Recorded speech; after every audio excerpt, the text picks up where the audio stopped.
Let's dive into the discussions shaping the nation. Minister, how is it in 21st century Ireland when we're into our 9th year of eye-watering budget surpluses, with the exception, of course, of the pandemic, that securing an affordable, sustainable home for so many people in this country is largely down to luck? Luck in terms of the family that you were born into and whether the bank of mum and dad would be able to help you with the deposit. More than 1/3 of people in this country relying on their parents for help with regards to their deposit. Luck in terms of whether you have a partner or are married, because if you're single and trying to buy in this country, good luck. Luck in terms of when you were born, because even when wages were a fraction of what they are now, it was possible to buy a home.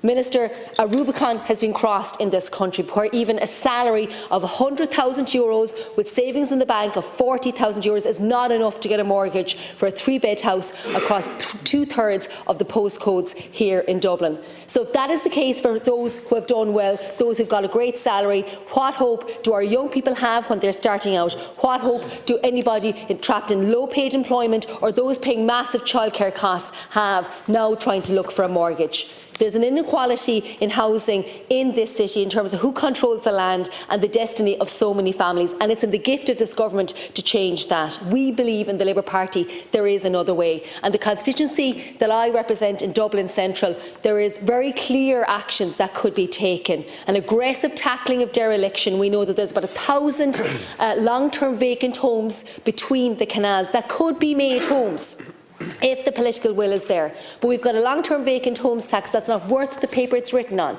There could be change to the CPO laws, but we've heard nothing from the Taoiseach over the weekend about that. A way in which newly built homes could be made available for purchase.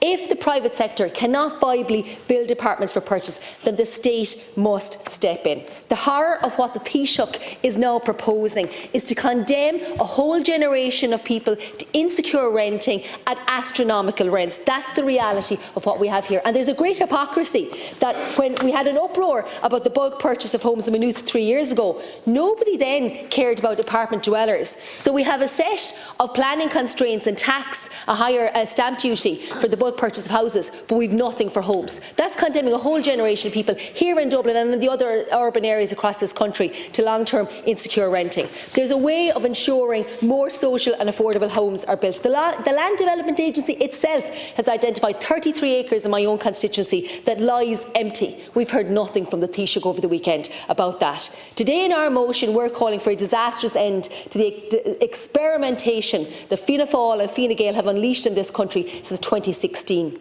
And unfortunately, the area I represent has been a microcosm of all those experiments that have gone so badly wrong. First up, there was the incentives to tax to student accommodation, and we saw the big rush of money into that. Then we had co-living, which we thought was going to be the great new way of housing young workers, and thankfully that ended in 2022. Then we had the next wheeze, build to rent, another way to reduce apartment standards, introduce thousands of apartments to the area, but ensure nobody could ever buy, and thankfully that experiment has ended. And now this is the latest wheeze from the Taoiseach to try and bring in more tax incentives. It's akin to changing the goalposts. Last year, the hand-wringing was all about capacity. The Labour Party has brought forward proposals with regards to the State Construction Company, and the Taoiseach, to be frank, sneered at those proposals. Now the culprit is private investment. Next year, there'll be somebody else to blame. We all want to build more homes, but for whom? That's the critical difference between your side of the chamber and ours. We want to build homes for ordinary working people, not line the pockets of institutional funds in this country.